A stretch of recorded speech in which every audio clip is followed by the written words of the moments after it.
के जो है इस तरह से जो है चीज़ इसमें मेल्ट हो जाती है और बहुत ही टेस्टी और क्रिस्पी से जो है ना पोटैटो बॉल्स या पोटैटो फ्राइज़ है इसको कह सकते हैं, बहुत ही मज़े के लगते हैं, खाने में बहुत मज़ेदार हैं और दिखने में भी। मुझे उम्मीद है आप ज़रूर। बिस्मिल्लाहिर्रहमानिर्रहीम, अस्सलाम वालेकुम। आज हम बना रहे हैं मज़ेदार से पोटैटो बॉल्स, जो कि आपने शायद ही कभी खाए हों। आप ज़रूर ट्राई कीजिएगा। बहुत ही सिंपल और आसान सी रेसिपी है। कम इंग्रेडिएंट्स के साथ बहुत ही मज़े के बॉल्स बनते हैं। आइए स्टार्ट करते हैं अपनी रेसिपी। सबसे पहले जो इंग्रेडिएंट्स हमें चाहिए उसमें सबसे पहले जो है कद्दूकश कर लेते हैं हमने जो है आलू जो है ना, मैंने इस तरह से ये कद्दूकश कर लिए थे। तो कद्दूकश करके मैंने इसमें नमक डाल के रखा है थोड़ी देर के लिए। देखिए पानी इसने छोड़ दिया है, वो पानी हम इसमें से निकाल लेंगे और फिर हम इसे इस्तेमाल करेंगे। मैंने ले लिया है इसमें चीज़ 2 टेबलस्पून जितनी ले ली है। अगर आप जितना बॉल्स बना रहे हैं उसी हिसाब से ले लीजिएगा। थोड़ी सी मैंने जो है हरी मिर्चें ले ली है, क्योंकि हम बच्चों के लिए भी बना रहे हैं तो बहुत कम मैंने हरी मिर्चें ली है। 2 टेबलस्पून मैंने कॉर्नफ्लोर लिया है।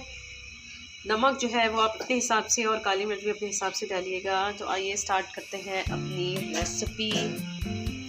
तो जी सबसे पहले क्या करना है, हमने इसका पानी अच्छे से निकाल देना है, क्योंकि हमने इसको नमक वाले पानी में डाल के रखा था। ये देखिए पानी एक्स्ट्रा जितना होगा वो जो है हम निकाल देंगे, क्योंकि इससे क्या होगा कि ये बॉल्स टूटेंगे नहीं। देखिए इसी तरह से बहुत सारा पानी निकल रहा है। इसमें हमने कुछ भी 3-4 आलू मैंने ले लिए थे, उसको मैंने ग्रेट कर लिया था और उसके बाद मैंने इसमें नमक डाल के रख दिया था। और अब हम इसमें से पानी निकाल रहे हैं।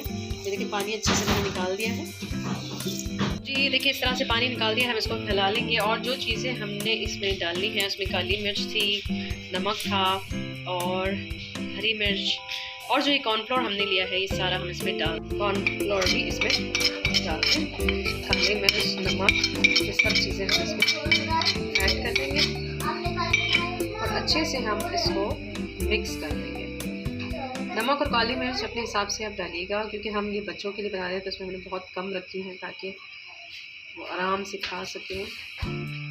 इसको आप केचप, चटनी या रायते के साथ जो है सर्व करें, बहुत मज़े का लगता है।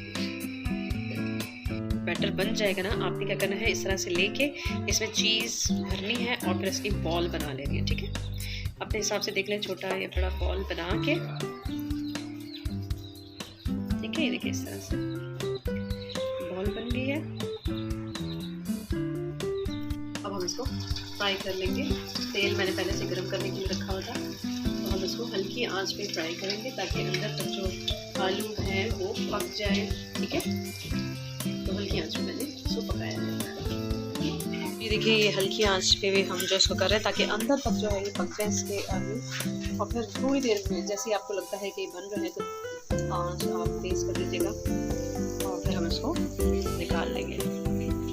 तो जी देखिए बहुत ही मज़े के ये पोटैटो बॉल्स रेडी हैं। आप इसको खा सकते हैं केचप के साथ या फिर रायते के साथ या इमली की चटनी के साथ, बहुत ही मज़े के लगेंगे ये। मुझे उम्मीद है आज की रेसिपी आपको बहुत पसंद आई होगी।